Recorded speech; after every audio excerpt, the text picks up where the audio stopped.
શાસ્ત્રો અનુસાર શ્રાવણ મહિનો ભગવાન શિવને પ્રિય હોવાની સાથે સાથે મનોકામના પૂર્ણ કરવાનો પણ મહિનો છે તેવું કહેવામાં આવે છે। ત્યારે શ્રાવણ માસને વર્ષનો સૌથી પવિત્ર મહિનો માનવામાં આવે છે।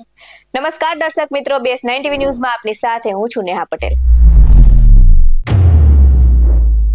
આજથી શરૂ થતા પવિત્ર શ્રાવણ માસની આપને તથા આપના પરિવારને BS9 TV ન્યૂઝ તરફથી શુભકામનાઓ। આજથી પવિત્ર શ્રાવણ માસનો શુભારંભ થયો છે અને શિવ ભક્તો હંમેશા શ્રાવણ મહિનાની રાહ જોતા હોય છે। ત્યારે શ્રાવણ માસને લઈને દેશભરમાં વિવિધ શિવાલયોમાં વિશેષ તૈયારીઓ શરૂ કરવામાં આવતી હોય છે। ત્યારે ગુજરાતી મહિનામાં અષાઢ પૂરો થાય છે અને શ્રાવણ શરૂ થાય છે। તો વર્ષ 2025માં શ્રાવણ મહિનાનો 25 જુલાઈ 2025 ને શુક્રવાર એટલે કે આજથી શરૂ થાય છે અને ભગવાન શિવને બીલીપત્ર, કમળ, ધતુરો, આકડા અને કરેણના ફૂલ તેમજ ભસ્મ, ચંદન, ગાયનું દૂધ, જળ અને ફળોના રસથી અભિષેક કરી અતિ પ્રિય છે। તો આ સાથે જ શ્રાવણ માસમાં સોમવારના વ્રત અને ઉપવાસથી શિવજી પ્રસન્ન થાય છે અને શ્રાવણ માસમાં વ્રત કે ઉપવાસ કરવાથી પણ મનોકામના પૂર્ણ થાય છે તેવું માનવામાં આવે છે।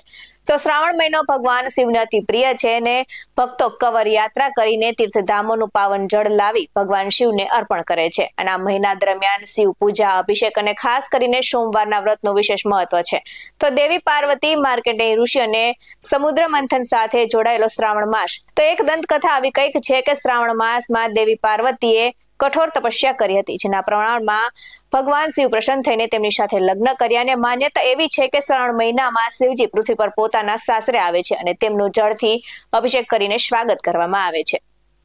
તો બીજી કંઈક માન્યતા એવી છે કે શ્રાવણ મહિનામાં સમુદ્ર મંથન દરમિયાન નીકળેલું વિષ ભગવાન શિવે પીધું અને ગળામાં રોકી લીધું, જેના કારણે તેમનો કંઠ વાદળી થઈ ગયો હતો અને તેથી તેમને નીલકંઠ મહાદેવ કહેવાયા છે અને ઝેરની અસર ઘટાડવા દેવી દેવતાઓએ જળ ચઢાવવાનું શરૂ કર્યું હતું અને તેથી શ્રાવણમાં શિવલિંગ પર જળ ચઢાવવાનું પણ વિશેષ મહત્વ છે। તો આ સાથે હજુ એક દંતકથા જોડાયેલી છે। તો તેમાં એવું કહેવાયું છે કે માર્કંડેય ઋષિએ પોતાના અકાળ મૃત્યુને દૂર કરવા માટે શ્રાવણ મહિનામાં કઠોર તપસ્યા કરી અને ભગવાન શિવને પ્રસન્ન કર્યા હતા અને પરિણામે યમરાજ પણ નતમસ્તક થયા હતા અને તેમને લાંબી આયુષ્ય મળી હતી, જેથી શિવજીને મહાકાળ તરીકે પણ પૂજવામાં આવે છે।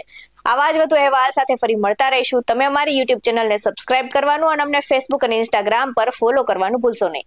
બાકી અવનવી અપડેટ્સ મેળવવા માટે આપ જોતા રહો BS9 TV ન્યૂઝ। અહીં આપવામાં આવેલી જાણકારી પ્રાચીન દંતકથા અને માન્યતા પર આધારિત છે। BS9 TV ન્યૂઝ આવી કોઈ પુષ્ટિ નથી કરતું। નમસ્કાર।